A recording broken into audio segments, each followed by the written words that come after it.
She stood alone in a formation of elite SEAL operators, the only woman in a sea of hardened warriors. The Admiral approached with a smirk that promised humiliation. "Tell us your call sign," he demanded loudly, knowing she hadn't been assigned one, his final public move to prove she didn't belong. Laughter rippled through the ranks as all eyes turned to witness her shame. But when she answered with 2 words, "Iron Widow," the Admiral's face drained of color. His ceremonial glass shattered on the floor as he staggered backward. In an instant, the room transformed from mockery to stunned silence. The woman they had dismissed for months was the ghost operator, whose name was spoken only in whispers. From which city in the world are you watching this video today? If you value stories of underestimated heroes finally receiving their due recognition, we invite you to subscribe and join our community. The morning sun cast long shadows across the immaculate training grounds of Naval Special Warfare Center in Coronado. 20 operators stood in perfect formation, their postures identical, except for subtle differences that only the most trained eye could detect. Lieutenant Commander Arwen Blackwood occupied the end position, her stance a fraction more precise than those around her. Admiral Victor Hargrove moved slowly down the line, his weathered face revealing nothing as he inspected each operator with the scrutiny that had made him a legend in special warfare circles. At 62, he carried his compact frame with the same efficiency that had defined his 30-year career as a SEAL. 3 rows of ribbons adorned his chest, each representing classified operations spanning 4 continents and 3 decades. When he reached Arwen, he paused a beat longer than necessary. His steel-gray eyes searched for any imperfection in her appearance, any justification for the criticism he clearly wished to deliver. "Lieutenant Commander Blackwood," he said, his voice carrying across the silent formation, "your cover is precisely 1 centimeter off regulation alignment." Though her cover was perfectly positioned, exactly as regulation demanded, Arwen's expression remained neutral. "Yes, sir. I'll correct it immediately, sir." A smirk flickered across the face of Lieutenant Orion Thaid, the square-jawed team leader, positioned 3 spots down from Arwen. The micro-expression conveyed what everyone knew, but none officially acknowledged. Admiral Hargrove had made it his personal mission to ensure the Pentagon's pilot program integrating women into SEAL teams failed, and Lieutenant Commander Blackwood was his primary target. Commander Zephyr Coltrane, the training officer overseeing this advanced combat leadership program, maintained his professional demeanor despite the obvious tension. At 42, with 17 years in special operations, Coltrane had seen the changing tides of military culture and adapted accordingly. He harbored his own doubts about female operators in certain combat scenarios, but he kept these concerns separate from his duty to provide equal training to all qualified candidates. Today's evolution will focus on extended maritime extraction under enemy observation, Coltrane announced after Hargrove had completed his inspection. Full combat load, 15-mile offshore approach, structure infiltration, and package retrieval. The operators maintained their disciplined silence, but subtle shifts in posture revealed their response to the announcement. This was an advanced exercise usually reserved for the final week of training, not day 15 of a 30-day program. "Command has accelerated the timeline," Admiral Hargrove added, his eyes briefly flicking toward Arwen. "Some candidates may find the adjustment challenging." The implication wasn't lost on anyone present. The timeline had been modified to test Arwen's limits before she could fully acclimate to the program's rigors. As the formation disbanded to prepare for the exercise, Lieutenant Thaid brushed past Arwen with deliberate force. "Hope you're a strong swimmer, Blackwood," he muttered. Extraction weights got mysteriously heavier overnight. Arwen made no response, maintaining the same composed expression she'd held throughout the morning briefing. Only the slightest tightening around her eyes betrayed any reaction at all. In the equipment room, Arwen methodically checked her gear, her movements economical and precise. When she lifted her tactical vest, she noted the subtle difference in weight distribution. Someone had added approximately 2 pounds to the left side, enough to create imbalance during a long swim without being immediately obvious. Rather than report the tampering, she silently redistributed the weights, compensating for the sabotage without drawing attention. As she worked, Captain Vesper Reeve entered the room, her naval intelligence insignia standing out against her otherwise unmarked uniform. "Lieutenant Commander," Reeve acknowledged with a nod that conveyed more than simple recognition. "Captain," Arwen responded, her tone neutral, but her eyes communicating something unspoken. Their brief exchange drew curious glances from the other operators. Captain Reeves' presence at the training center was unusual. Naval intelligence typically maintained distance from special warfare training operations, unless something extraordinary was occurring. As they prepared to board the transport helicopters, a communication officer approached Arwen with a secure tablet. "Priority message, Lieutenant Commander. Eyes only." She accepted the device, entered a complex authentication code, and read the message in seconds before returning the tablet. Nothing in her expression revealed the content of the communication, but those watching closely might have noticed the subtle squaring of her shoulders afterward. The helicopter's rotor wash created small dust devils as the operators boarded in sequence. When the aircraft lifted off, Arwen's eyes tracked its ascent vector with unusual precision, automatically calculating wind speed and direction in a manner that spoke of experience beyond standard naval aviation familiarity. Commander Coltrane, seated opposite her, noticed this subtle tell. His eyes narrowed slightly as he reassessed the quiet officer, whose file contained so many redacted sections and vague references to specialized deployment experience. 15 miles offshore, the Pacific Ocean churned with 4-foot swells under overcast skies. Challenging, but not impossible conditions for experienced maritime operators. As the teams prepared to enter the water, Admiral Hargrove's voice came through their communication systems. Extraction package is positioned at the northwest corner of the target structure. Teams will compete for retrieval. First team to secure package and return receives priority selection for next month's classified deployment. The announcement changed the exercise dynamics instantly.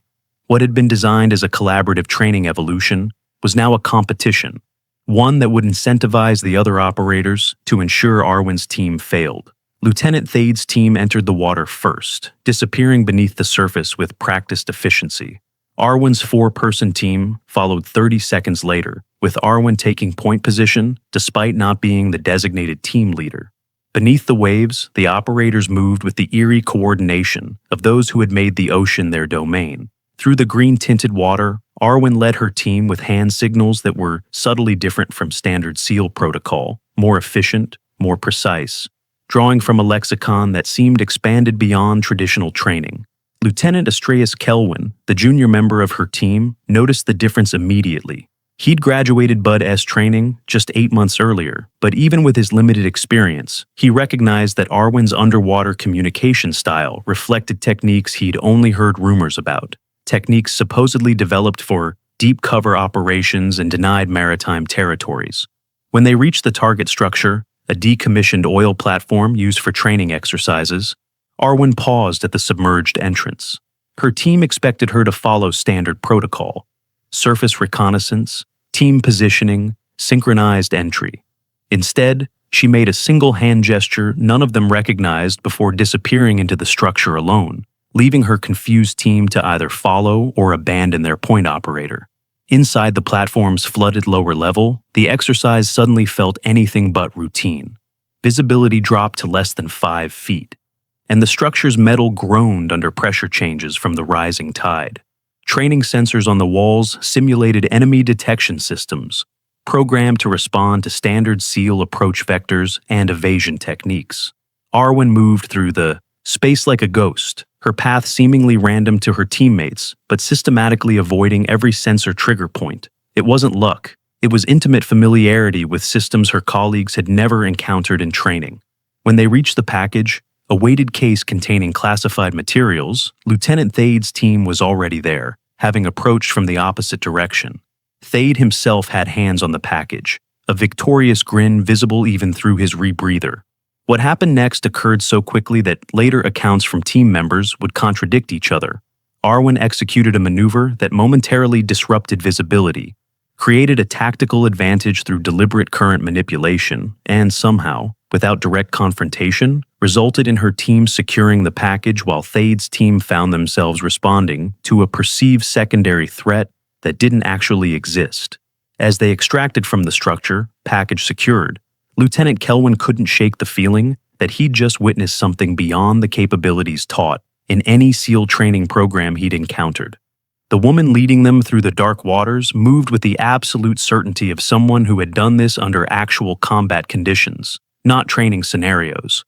Back aboard the command vessel, Admiral Hargrove received the exercise results with poorly disguised displeasure.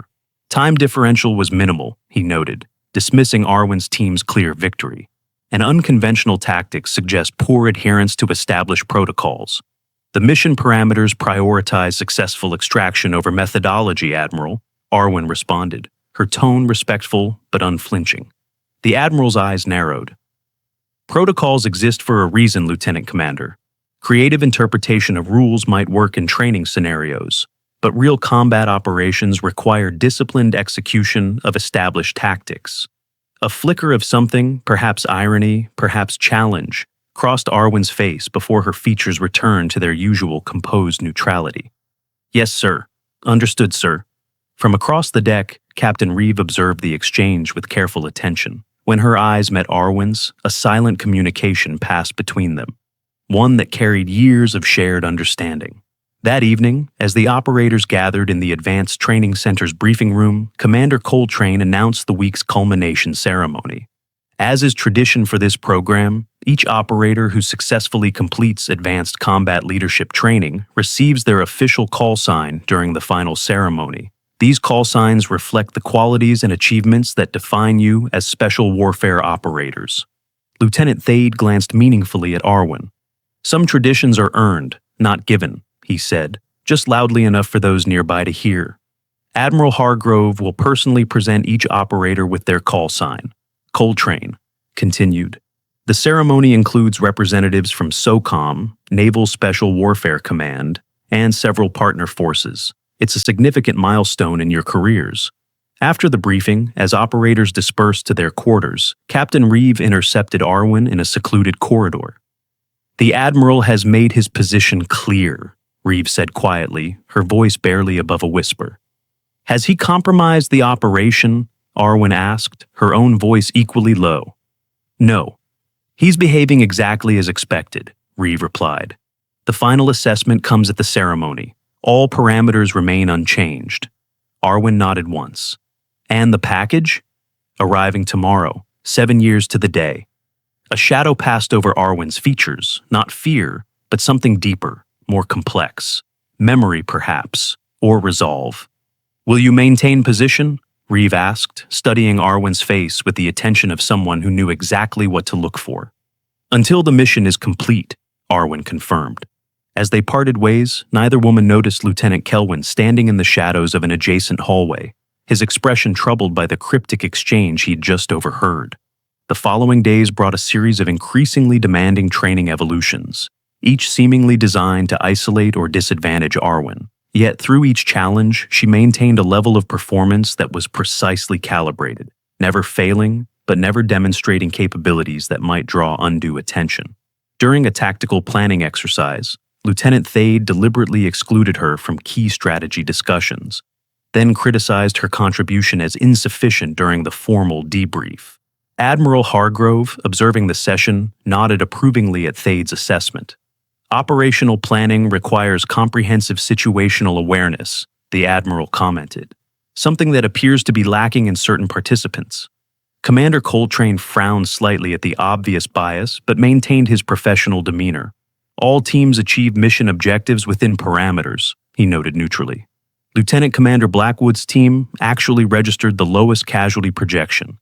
Theoretical projections are meaningless compared to actual field experience, Hargrove dismissed. Some types of experience can't be simulated or trained for. They must be lived. The statement hung in the air like a challenge, the implication clear. Regardless of her performance, Arwen lacked the combat experience that defined real operators.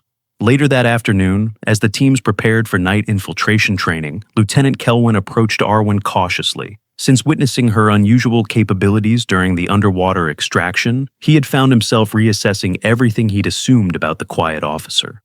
Commander, he began hesitantly, that maneuver you used at the oil platform, I've never seen that approach before. Arwen continued checking her equipment, her movements methodical. Improvisation is sometimes necessary in fluid situations, Lieutenant. With respect, that wasn't improvisation, Kelwin pressed. That was a practice technique. I've been trying to find it in the advanced tactics manuals, but there's nothing even close. She paused briefly, assessing him, with eyes that revealed nothing of her thoughts. Not everything worth knowing appears in manuals, Lieutenant. Where did you serve before this assignment? He asked, the question that had been circulating among the operators since her unusual performance. That information is classified beyond your current access, she replied, not unkindly but with finality that discouraged further inquiry. Their conversation was interrupted by the arrival of Lieutenant Thade and several other operators. Sharing secrets, Blackwood? Thade asked, his tone carrying the edge of mockery that had become standard in his interactions with her. Or just explaining why you'll need extra time on tonight's evolution. Simply discussing equipment configurations, Lieutenant, Arwen replied, her voice neutral. Thade's eyes narrowed slightly as he noted the specific layout of her tactical gear, which differed subtly from standard arrangement. That's not regulation configuration. It's within acceptable parameters for this evolution, she responded. Commander Coltrane approved the modification. Something in her calm certainty seemed to irritate Thade more than open defiance would have. Just because they've lowered standards to accommodate you doesn't mean we have to pretend you belong here, he said, dropping all pretense of professional courtesy. Lieutenant Kelwyn tensed, uncomfortable with the open hostility, but unwilling to intervene against a superior officer. Arwen simply continued her preparations, offering no visible reaction to the provocation. We should focus on mission readiness, Lieutenant. The evolution begins in 30 minutes. Thade moved closer, deliberately invading her personal space. You think because you've survived 15 days of this program that you understand what it means to be a SEAL? You have no idea what real operators face in the field, the life and death decisions, the weight of command when everything goes wrong and there's no support coming. For the first time, a flash of something dangerous appeared in Arwen's eyes before she controlled it. I understand more than you might think, Lieutenant. Prove it then, he challenged. Tonight's evolution, your team against mine, no restrictions, full tactical autonomy. Let's see what you're really made of when the rulebook goes out the window. Commander Coltrane's voice cut through the tension. That's enough, Lieutenant Thade. This program isn't about personal competitions. With respect, Commander, Thade argued, competitive pressure reveals true operational capability. Isn't that the point of this entire program? Coltrane considered this, then glanced at Arwen. Lieutenant. Commander, your thoughts? I have no objection to Lieutenant Thade's suggestion, she replied calmly. Battlefield conditions rarely conform to training parameters. Adaptability under pressure is a valuable skill to assess. Something in her response seemed to surprise both Thade and Coltrane, though for different reasons. Very well, Coltrane decided. Tonight's evolution will feature direct competition between teams. Standard safety protocols remain in effect, but tactical approaches are at team leaders' discretion. As the operators dispersed to complete their preparations, Captain Reeve appeared beside Coltrane. Interesting modification to the training schedule, she observed. Not my preference, Coltrane admitted, but sometimes revealing moments emerge from unexpected situations. Indeed they do, Commander, Reeve agreed, her gaze following Arwen as she moved efficiently through her pre-mission routine. Sometimes that's precisely the point. The night infiltration evolution unfolded under a moonless sky, perfect conditions for the type of covert operations SEALs specialized in. Both teams inserted via fast rope from helicopters into densely forested terrain 5 miles from their objective, a simulated enemy communications center. Thade's team moved with aggressive confidence, taking the most direct approach possible while maintaining reasonable cover. Their progress was rapid and efficient, exactly what would be expected from experienced operators. Arwen's team, by contrast, seemed to disappear entirely. Their tracking beacons showed minimal movement for the first 30 minutes, causing the command center to wonder if they had encountered technical difficulties. Blackwood's team appears stationary, Admiral Hargrove noted with poorly concealed satisfaction. Perhaps the terrain is proving more challenging than anticipated. Commander Coltrane studied the tactical display with professional interest. Their position suggests they may be gathering intelligence rather than moving directly toward the objective. Or they're stuck and too proud to call for assistance, the Admiral suggested. Captain Reeve's expression remained neutral as she observed the tracking data. Only someone looking very closely might have noticed the slight tension around her eyes as the minutes ticked by with no apparent movement from Arwen's team. At the 1 hour mark, Lieutenant Thade's team had covered nearly 70% of the distance to the objective, their progress textbook perfect for a standard SEAL insertion. Thade will reach the objective at least 30 minutes before Blackwood's team even gets close, Admiral Hargrove predicted. This should conclusively demonstrate the performance differential I've been documenting. The words had barely left his mouth when the tactical display erupted with alerts. The simulated enemy communications center, which should have been unaware of any approaching forces, had suddenly gone to high. Alert status. All indicators showed they had detected Thade's team despite their textbook approach. "What happened?" Hargrove demanded. "Did someone trip a sensor?" Commander Coltrane's brow furrowed as he studied the incoming data. Negative. The alert appears to have been triggered by communications intercept, not physical detection. As they watched, Thade's team was forced into defensive positioning, their planned approach now compromised. The element of surprise, essential to the mission's success, was completely lost. "Where the hell is Blackwood's team?" the Admiral asked, scanning the tactical display for their position. The answer came moments later, as new alerts flashed across the screen. The communication center's security systems were failing in sequence, their carefully designed defenses disabled by what appeared to be a coordinated electronic and physical breach from an unexpected vector. "They're already inside," Coltrane realized, genuine surprise evident in his voice. But how? Their beacons never showed approach movement. Captain Reeves' expression remained carefully neutral. Perhaps Lieutenant Commander Blackwood found an alternative approach method. Within minutes, the simulation showed Arwen's team had secured the objective and neutralized all opposition without firing a single simulated shot. Meanwhile, Thade's team remained pinned down by superior enemy forces, unable to advance or retreat without sustaining significant casualties. The command center fell silent as the implications became clear. Not only had Arwen's team succeeded where Thade's experienced operators had failed, but they had done so using tactics that none of the observers, including Admiral Hargrove, could readily identify or explain. "I want a full debrief immediately upon their extraction," Hargrove ordered, his voice tight with barely controlled anger. This evolution was clearly compromised somehow. Captain Reeve and Commander Coltrane exchanged a brief glance before returning their attention to the tactical display, where Arwen's team was now executing a textbook extraction, moving with the same ghost-like efficiency that had characterized their entire operation. "Yes, sir," Coltrane responded professionally. "I'm certainly interested to hear Lieutenant Commander Blackwood's explanation of her team's approach." The debriefing room crackled with tension as Lieutenant Commander Arwen Blackwood stood before the tactical display, methodically explaining her team's infiltration approach.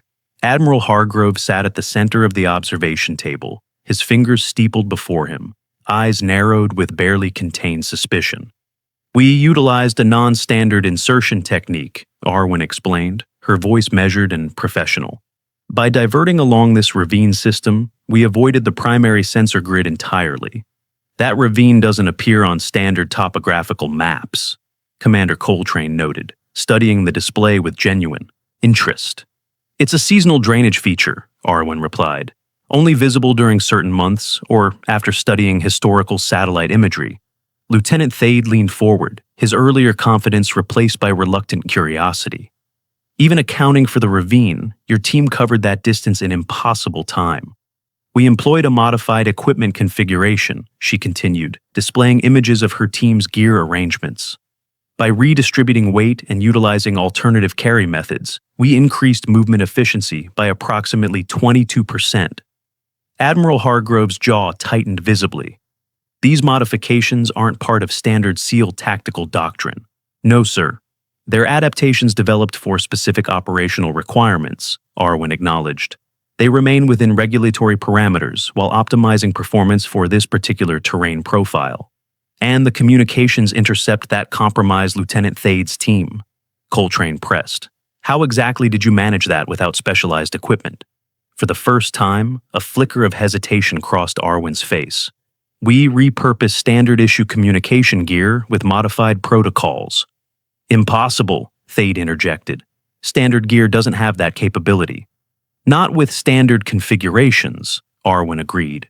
"But with certain adjustments learned during previous deployments, functionality can be significantly expanded." Admiral Hargrove slammed his hand against the table, the sharp sound cutting through the room. Enough evasions, Lieutenant Commander. You employed classified techniques outside the scope of this training program, techniques that you have no documented training or authorization to utilize. The room fell silent as all eyes turned to Arwen. Even Captain Reeve, observing from the back of the room, tensed slightly at the direct confrontation. With respect, Admiral, Arwen replied, her composure unbroken.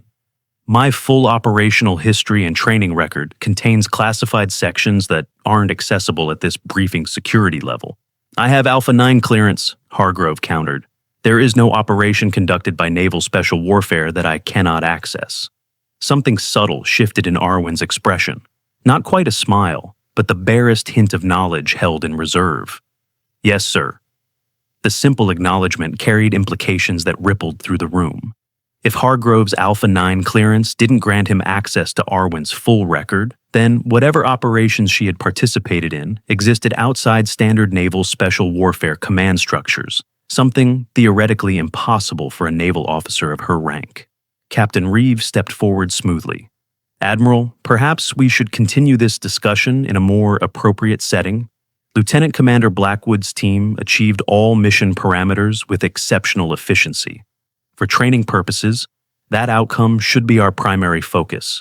Hargrove's eyes darted between Reeve and Arwen, clearly sensing layers of meaning in their exchange that he couldn't fully decode. This isn't over, Lieutenant Commander, he said finally. Commander Coltrane will complete the standard debrief. I expect your team's full report on my desk by 0800 tomorrow. As the Admiral departed, the atmosphere in the room shifted perceptibly. Thade studied Arwen with new intensity, reassessing everything he thought he knew about the quiet officer who had just outmaneuvered his experienced team, using tactics he couldn't identify, despite years of special operations experience. Dismissed, Commander Coltrane announced, after completing the formal debrief requirements. Excellent work by both teams under challenging conditions. As the operators filed out, Lieutenant Kelwin lingered behind, waiting until he could approach Arwen privately. That drainage ravine, he said quietly. It doesn't appear in historical satellite imagery either. I checked. Arwen regarded him steadily. You have good attention to detail, Lieutenant. My father served in special reconnaissance. He taught me that what isn't said often matters more than what is. Kelwin hesitated before continuing. Whatever you're really doing here, Commander, I don't think it's what Admiral Hargrove believes it is. Focus on the training, Lieutenant, she replied, neither confirming nor denying his implied question. This program has valuable lessons for everyone involved. Before he could respond, Captain Reeve appeared at Arwen's side. Lieutenant Commander, a moment of your time. Kelwin nodded respectfully before departing, leaving the two women alone in the debriefing room. Reeve activated a small electronic device that emitted a subtle hum, establishing a localized counter-surveillance field. The Admiral is accelerating his inquiries, Reeve informed her, voice low despite the security measures. He's requested your complete service record directly from Naval Personnel Command. They'll provide the official version, Arwen replied calmly. Yes, but he's also reaching out through unofficial channels, former teammates, previous commanding officers. As expected, Reeve studied her face closely. He's growing desperate. That makes him dangerous. It also makes him predictable, Arwen countered. The culmination ceremony is in 3 days. Everything remains on schedule. And if he attempts to remove you from the program before then? He won't, Arwen said with quiet certainty. His pride demands public vindication, not administrative maneuvers. He needs to prove he was right about women in special operations, especially to the visiting dignitaries and command staff. Reeve nodded slowly. The package arrived this morning. Secure storage in my quarters until the ceremony. Any word on our ghost? Still silent, but if our theory is correct, they'll make contact at the ceremony. It's their last opportunity. Arwen's expression hardened almost imperceptibly. 7 years is a long time to wait for answers. Some missions require patience above all else, Reeve reminded her, deactivating the counter-surveillance device. We're close, Arwen. Don't lose focus now. The following morning brought a new evolution. This one focused on close-quarters battle techniques in urban environments. The training facility had been configured to simulate a multi-story structure with complex interior architecture, challenging even experienced operators' tactical movement and decision-making.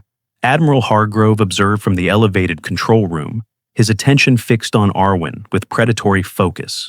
Beside him, a visitor in the uniform of a Marine Corps general studied the proceedings with professional interest. "The female officer," the general noted. "Lieutenant Commander Blackwood. Her file crossed my desk last week. Impressive qualifications." "On paper, perhaps," Hargrove replied dismissively. "Reality often proves less impressive than administrative documentation. I understand she's performed exceptionally well in this program so far," the general pressed, "including yesterday's night evolution." Hargrove's expression tightened. "Temporary successes in controlled training environments don't translate to sustained combat effectiveness, General Hayes. My concern remains the long-term viability of female operators in Tier 1 special operations roles. A concern not universally shared across Joint Special Operations Command," Hayes observed mildly. "The data increasingly suggests that properly selected and trained female operators provide unique tactical advantages in certain scenarios." Before Hargrove could respond, alarms blared through the facility. On the monitoring screens, a training scenario had suddenly escalated beyond planned parameters. Smoke filled one section of the structure as warning indicators flashed across the control panels. "What's happening?" Hargrove demanded. The technical officer manning the control station worked furiously at his console. "Sir, there's been a malfunction in the simulation system. The fire suppression protocols have activated with actual incendiary components rather than training markers. Evacuate the structure immediately," General Hayes ordered. "Negative," the technician responded, his voice tight with concern. "The malfunction has triggered security lockdown. Standard access points are sealed until the system can be reset from the main control node inside the structure." On the monitors, operators could be seen reacting to the emergency, their training exercises forgotten as actual smoke began to fill corridors and rooms. Most teams moved efficiently toward alternative exit points, their special operations training seamlessly transitioning from simulation to real-world emergency response. But one team found themselves in a rapidly deteriorating situation. Lieutenant Thade and 3 other operators were trapped in a section where the smoke was densest, their path to extraction blocked by a security door that had sealed during the malfunction. "Get me communications with Thade's team," Hargrove ordered. "Comms are intermittent due to the security lockdown," the technician reported. Last transmission indicated they were seeking alternative egress through the east utility shaft. On another monitor, Arwen's team could be seen moving with purpose, not toward an exit, but deeper into the structure. Their movement pattern suggested a deliberate approach to the control node, the only location where the malfunctioning systems could be manually overridden. "What is Blackwood doing?" Hargrove demanded. "Her team should be evacuating." General Hayes watched with focused interest. "She appears to be addressing the source of the problem rather than its symptoms." The monitoring system flickered as smoke increasingly obscured the camera views. Partial images showed Arwen's team encountering an unexpected obstacle, a collapsed ceiling section blocking their path to the control node. Without hesitation, Arwen redirected her team, sending them toward an evacuation route while she continued alone. "That's a direct violation of protocols," Hargrove noted with sharp disapproval. "No operator proceeds without team support in hazardous conditions." Hayes made no comment, his attention fixed on the monitors as they tracked Arwen's progress through the increasingly dangerous environment. Her movements displayed none of the hesitation or uncertainty that might be expected in such conditions. Instead, she navigated the smoke-filled corridors with the confidence of someone operating from perfect mental mapping of the complex structure. When she encountered the sealed door separating her from Thade's trapped team, she bypassed the electronic security system with techniques not taught in any naval special warfare training program. The door released, allowing the trapped operators to move towards safety. "How did she override that security protocol?" Hargrove asked, unable to completely mask his surprise. Neither Hayes nor the technicians offered an explanation, all attention now focused on Arwen as she finally reached the control node. Despite the increasingly hazardous conditions, her movements remained precise and economical as she executed a complex sequence of commands that gradually restored normal system function. Within minutes, the facility's fire suppression systems activated properly, clearing the smoke and allowing full evacuation of all personnel. Emergency medical teams entered to assess any potential injuries, finding remarkably few given the severity of the malfunction. In the aftermath, operators gathered at the medical checkpoint for evaluation.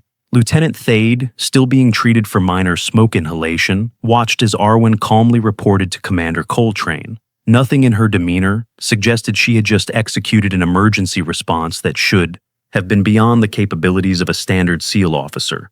"How did you know the bypass sequence for those security doors?" Thade asked when she passed near his treatment station.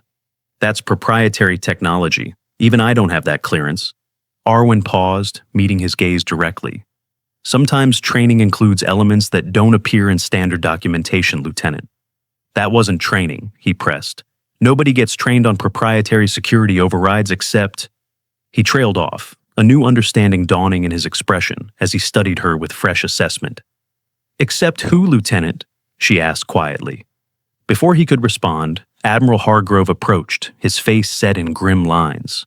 "Lieutenant Commander Blackwood, my office, now." The Admiral's office reflected his personality, austere and meticulously organized, with nothing out of place. Naval Special Warfare memorabilia lined the walls, testament to a career spent defining what it meant to be among America's elite maritime operators. "Explain yourself," Hargrove demanded once the door closed behind them. "How did you access those security protocols?" "Standard emergency override procedures, Admiral," Arwen replied, standing at perfect attention. "Don't insult my intelligence, Commander. Those weren't standard overrides. That was a proprietary sequence known only to system developers and certain specialized units." "Then perhaps my previous assignments included relevant training, sir." Hargrove moved around his desk, deliberately invading her personal space. "I've reviewed every accessible record of your service. Annapolis graduate, naval intelligence for 3 years, lateral transfer to surface warfare, then selection for the female integration pilot program. Nowhere in that history is there any indication of specialized training in advanced security systems. Not all training appears in accessible records, Admiral. I have the highest possible security clearance," he snapped, frustration evident in his voice. "Yes, sir, you do," she acknowledged, the simple statement carrying implications that visibly unsettled him. Hargrove stepped back, reassessing the officer before him with growing suspicion. "Who are you really working for, Blackwood? CIA? DIA? Some shadow unit I'm not supposed to know about?" "I'm a naval officer assigned to complete this training program, sir. Nothing more." "We both know that's not true." He studied her face, searching for any crack in her composed exterior. "The culmination ceremony is in 2 days. Several very senior officials from various service branches will be attending, specifically to observe the female integration program's results." "Yes, sir. I'm aware of the schedule." "Whatever game you're playing ends now, Commander. I won't allow my training center to be used as a stage for someone else's agenda. No games, Admiral, just completing the mission as assigned." Something in her phrasing caused Hargrove to pause, a flicker of uncertainty crossing his features before his expression hardened again. "You're confined to quarters until further notice. I'm initiating a full security review of your presence in this program. That would violate direct orders from Naval Special Warfare Command regarding the pilot program's integrity, sir." "I am Naval Special Warfare in this command, Commander," he replied coldly, "and I will not be manipulated by whatever shadow game you're playing." Their confrontation was interrupted by a sharp knock at the door. Without waiting for permission, Captain Reeve entered, her expression professionally neutral, though tension radiated from her posture. "Admiral, General Hayes has requested Lieutenant Commander Blackwood's presence for an operational debrief regarding the facility malfunction." Hargrove's jaw tightened visibly. "The commander is currently engaged in a security review, Captain." "I understand, sir. However, the general was quite specific about needing her immediate input on the technical aspects of the system override she implemented." The standoff stretched for several seconds before Hargrove relented with poor grace. "Very well. But this conversation isn't finished, Commander." "Of course not, sir," Arwen replied with perfect military courtesy that somehow managed to convey nothing of submission. As they left the Admiral's office, Reeve led Arwen not toward any meeting with General Hayes, but to a secure communication room in the facility's restricted section. "We have a problem," Reeve said once they were alone in the secured space. "The malfunction wasn't a malfunction. It was deliberate sabotage of the training systems. "Our ghost making a move?" Arwen asked, her composure never wavering despite the implications. "Unclear, but the sabotage utilized access codes that should have been disabled after the Songwon incident, codes specifically tied to Admiral Hargrove's authentication profile." Arwen absorbed this information with the calm assessment of someone accustomed to processing critical intelligence under pressure. "He's forcing our hand." "Or someone is forcing his," Reeve countered. "The timing is too perfect. 2 days before the ceremony, just as key observers are arriving." "Has the Admiral's movement been tracked since the incident?" "Continuously. He hasn't attempted any unauthorized communications." Arwen considered this. Then either he's working with someone inside the facility, or someone else is using his access credentials. "Either possibility represents a critical security breach," Reeve noted. "We need to accelerate the timetable." "No," Arwen decided after a moment's consideration. "Changing plans now would alert whoever is making these moves. The ceremony remains our best opportunity to force exposure. It's also the highest risk scenario, with multiple flag officers and foreign observers present." "Which is precisely why it's the perfect moment," Arwen countered. "No one would attempt something truly catastrophic with that level of security present. This is about manipulation and exposure, not direct action." Reeve studied her colleague's face, seeing the absolute conviction behind her calm exterior. 7 years is a long time to carry this mission, Arwen.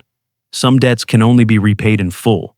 Before Reeve could respond, the secure communication system activated, indicating an incoming message with the highest priority designation. The screen displayed a simple text: "Widow protocol initiated. Stand by for package delivery." Both women recognized the significance immediately. The endgame had begun, whether they were ready or not. The ceremony hall gleamed under carefully directed lighting. Naval Special Warfare Command had spared no expense for this particular culmination event, transforming the Utilitarian Training Center auditorium into a space worthy of the distinguished guests in attendance. American flags flanked a stage where a ceremonial display featured the SEAL Trident prominently. Officers in dress uniforms and foreign military attachés in their respective formal attire created a sea of medals, ribbons, and insignia representing decades of combined special operations experience. Admiral Hargrove stood center stage, resplendent in his full dress uniform with rows of decorations testifying to a legendary career.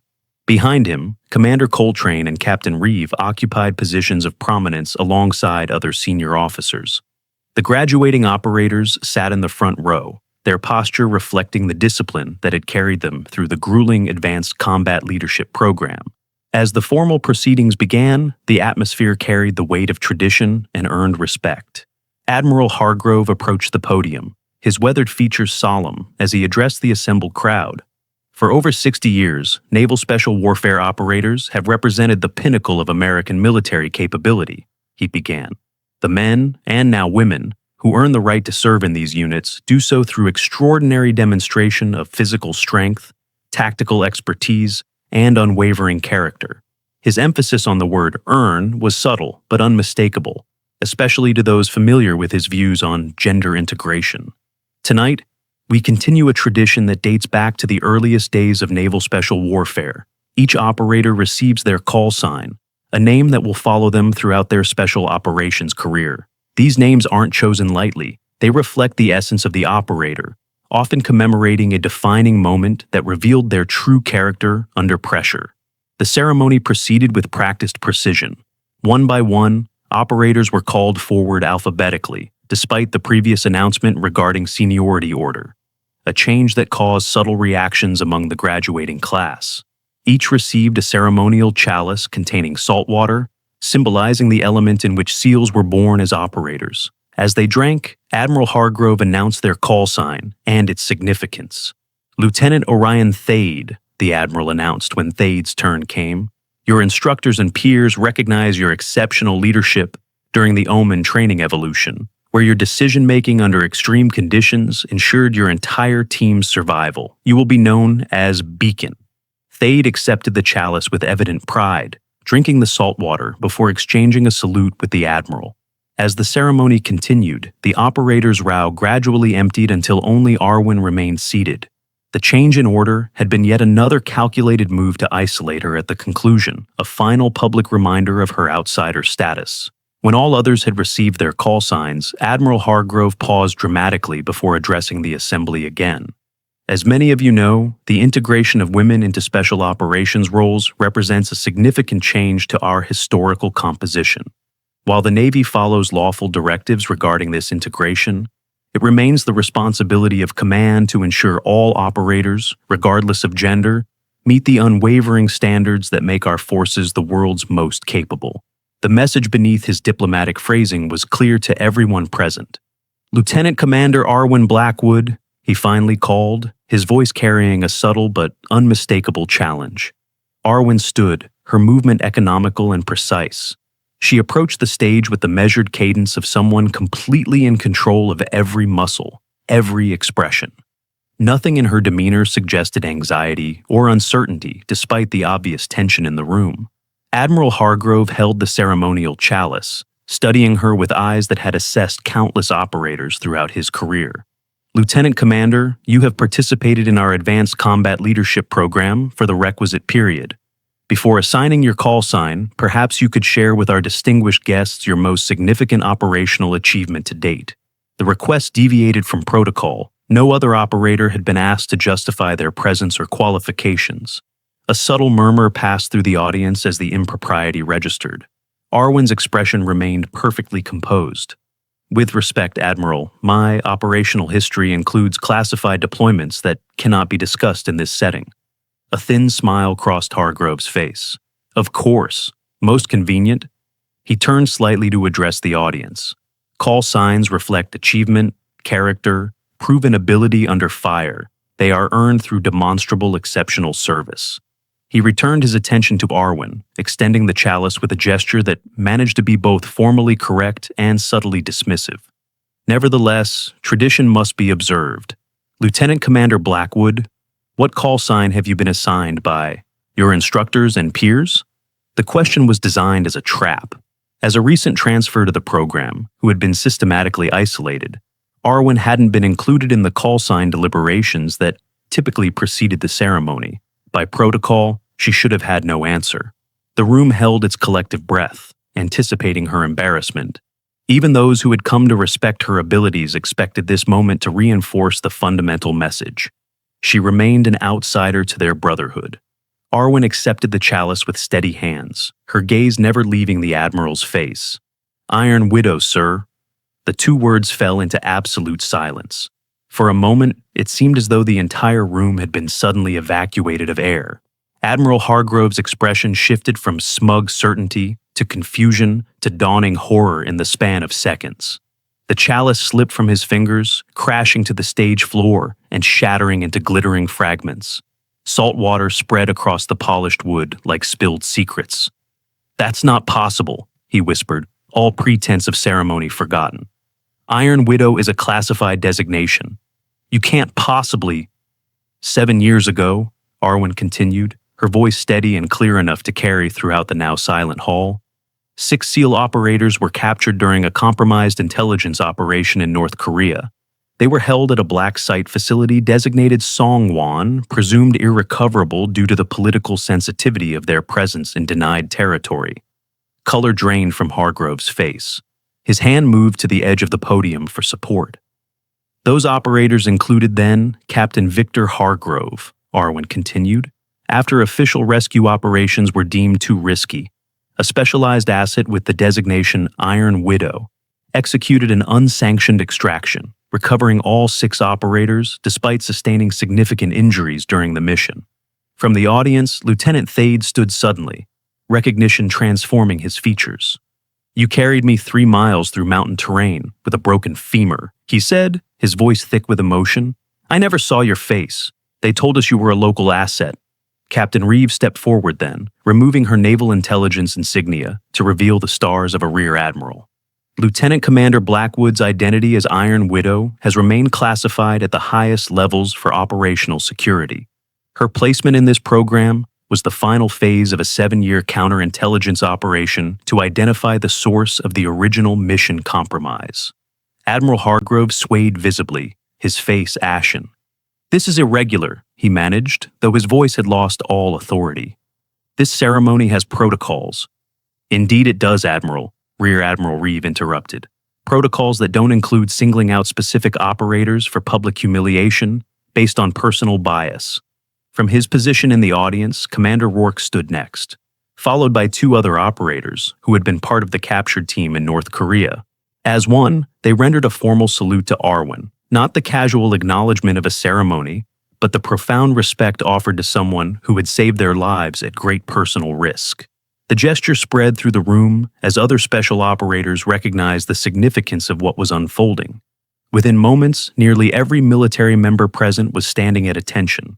Saluting the woman they had just discovered was a living legend within their community. Admiral Hargrove sank slowly into the chair behind him, the weight of recognition and shame visible in every line of his body. His carefully orchestrated humiliation had transformed into his own public undoing. Arwen finally broke her composed silence. "Permission to address the assembly, Admiral Reeve." With Hargrove clearly incapacitated by shock, Reeve nodded. "Granted, Commander." Turning to face the still-standing audience, Arwen spoke with quiet authority that nonetheless carried to every corner of the hall. 7 years ago, I made a promise to 6 men I pulled from that facility. I promised that I would find who betrayed them, no matter how long it took or how high up the chain of command the betrayal went. She unpinned something from inside her uniform jacket, the Widow Spider brooch, which she now attached visibly to her collar. That mission ends tonight, with the identification of the compromise source. Every eye in the room followed her gaze to Admiral Hargrove, whose expression now showed the dawning horror of a man who realized he had been under investigation for years. The mission was compromised through a security breach at Naval Intelligence involving an admiral's access codes, Arwen continued. Those codes belonged to Admiral Victor Hargrove, whose terminal was accessed while he was supposedly in a classified briefing. "I was in that briefing," Hargrove protested weakly. "I couldn't have—" "You left the briefing for 23 minutes, Rear Admiral Reeve interjected, a fact confirmed by multiple witnesses and security logs. During that time, your personal codes were used to access highly classified information about the North Korean operation." "That doesn't prove intent," Hargrove argued, desperation entering his voice. "It could have been negligence, leaving my station unsecured." "Which is why Lieutenant Commander Blackwood was assigned to this program," Reeve finished. "To observe your reaction when confronted with the operative who saved the men your negligence nearly killed. Your systematic attempts to break her, to drive her out of the program, revealed a pattern of behavior consistent with someone desperately trying to protect their reputation at all costs." The hall remained silent as the full implications became clear to everyone present. Whether through negligence or something worse, Admiral Hargrove's actions had nearly cost 6 operators their lives, and for 7 years, he had never acknowledged responsibility, instead building his reputation on their successful rescue, while simultaneously working to undermine the very programs that had made that rescue possible. In the heavy silence that followed, Lieutenant Thade stepped forward. Without speaking, he removed his newly awarded trident pin and placed it on the stage before Arwen, a profound gesture of respect that acknowledged her as the true embodiment of everything the insignia represented. One by one, other operators followed suit until a small collection of trident pins lay at her feet, a spontaneous recognition of her status among them that transcended formal ceremony or official designation. Admiral Hargrove watched this unprecedented display with visible distress. "This is highly irregular," he repeated, though his protest sounded hollow even to his own ears. "On the contrary, Admiral," Rear Admiral Reeve replied, "it is the most authentic expression of special warfare values I've witnessed in decades. These operators recognize one of their own, perhaps the best among them, regardless of gender or background. They honor excellence, courage, and sacrifice, precisely as they were trained to do." Turning to Arwen, Reeve continued with formal precision. "Lieutenant Commander Arwen Blackwood, call sign Iron Widow, you have completed the Advanced Combat Leadership Program with distinction. Your operational record, including 7 classified extractions and the Songwon recovery mission, places you among the most accomplished special operators in naval history." She extended a small case containing a special warfare insignia, modified with a small red hourglass symbol. By authority of Naval Special Warfare Command, and with the concurrence of the Joint Chiefs, you are hereby officially designated as the first female operator in the Naval Special Warfare Development Group, effective immediately. As Arwen accepted the insignia, the room erupted in applause, not the polite acknowledgement of ceremony, but the genuine recognition of those who understood exactly what they were witnessing. A moment when truth and justice aligned to correct years of misconception and prejudice. In the aftermath of the ceremony, the training center buzzed with activity as security personnel discreetly escorted Admiral Hargrove to a waiting vehicle for transport to Naval Intelligence Headquarters. The official story would involve his sudden retirement for health reasons, but everyone who had witnessed the evening's events understood the reality. Lieutenant Thade approached Arwen as she stood, speaking quietly with Rear Admiral Reeve. He waited respectfully until their conversation concluded before stepping forward. "Commander," he acknowledged, the respect in his voice genuine. "I owe you an apology. Several, actually." Arwen studied him with the same calm assessment she brought to everything. "You were operating under false assumptions, Lieutenant. We all do sometimes. Not just about you," he clarified. "About what strength looks like. About who belongs in these units." He hesitated before continuing. "I never saw your face that night in North Korea. You wore a tactical mask the entire time. But I remember your voice when you told me I wasn't going to die in that place. I've carried that promise with me for 7 years without knowing who made it." "The promise is what mattered," she replied, "not who gave it." "Maybe," he acknowledged, "but knowing now changes things for all of us." He gestured to the other operators who had been part of her program, now gathered in small groups, their body language and expressions completely transformed from the dismissive attitude they had shown weeks earlier. Lieutenant Kelwin approached next, his expression one of newfound respect tinged with lingering curiosity. "Commander, if you don't mind my asking, how did you maintain cover for so long, even under the extreme conditions Admiral Hargrove created?" A hint of what might have been amusement flickered across her usually composed features. "SEAL training teaches endurance under pressure, Lieutenant. I simply applied those lessons in a different context." "Will you be staying with the program now?" he asked.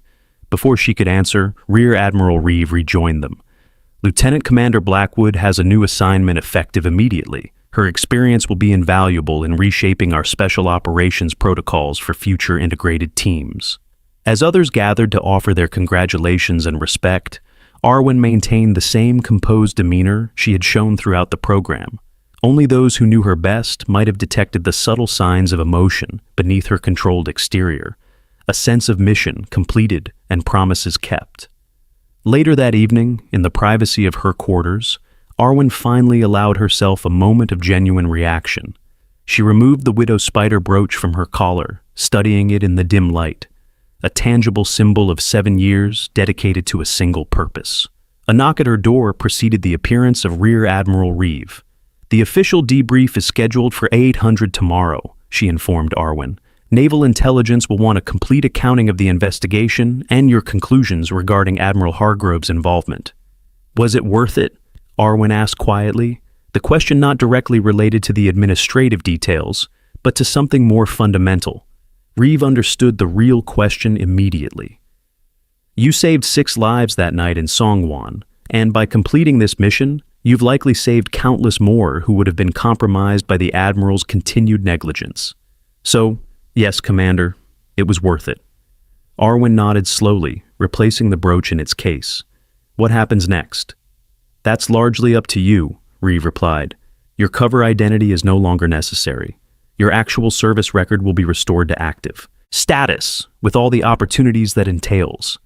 And the female integration program will continue with your input and expertise. Tonight change perceptions that no amount of policy directives could have accomplished." Reeve smiled slightly. "You've opened doors that will never close again." 1 month later, the Advanced Combat Leadership Program welcomed its newest cohort. 20 operators stood at attention as Commander Zephyr Coltrane conducted the initial briefing. Among them were 2 female lieutenants, their expressions reflecting the same disciplined focus as their male counterparts. At the front of the room stood Lieutenant Commander Arwen Blackwood, her uniform now bearing the specialized insignia of her new position as program instructor, The small widow spider pin remained on her collar, no longer hidden but worn as an official recognition of her call sign and the legend it represented. This program will test every aspect of your capabilities as special warfare operators, she began, her quiet voice commanding immediate attention. You will be evaluated not on where you came from or what you look like, but on what you can contribute to your team and how you perform under pressure. Her gaze swept across the assembled operators, lingering briefly on the female lieutenants, whose presence represented the beginning of a new chapter in naval special warfare history. Some of you may have heard stories about the recent changes in our command structure and training philosophy, she continued. Let me be clear. The standards have not been lowered or altered. What has changed is our recognition that excellence comes in different forms, and that true operational capability transcends traditional expectations. Lieutenant Thaid, now serving as an assistant instructor, stood at the side of the room, his attitude toward the program and its mission completely transformed from his previous perspective. Over the next 30 days, you will be pushed beyond what you believe possible, Arwen told the new cohort. You will fail. You will succeed. You will learn that your preconceptions about yourself and others are often your greatest limitation. She paused, allowing her words to settle across the silent room. And when you complete this program, you will understand what truly matters in special operations. Not who you are, but what you bring to the mission and how completely you are willing to commit to something greater than yourself. As the briefing concluded and the new operators filed out to begin their first evolution, Lieutenant Kelwin approached Arwen. I've been meaning to ask, Commander, he said. That night in North Korea, when you extracted Admiral Hargrove's team against impossible odds, how did you know it could be done? Arwen considered him thoughtfully before answering. I didn't know it could be done, Lieutenant. I simply knew it had to be done, and that was enough.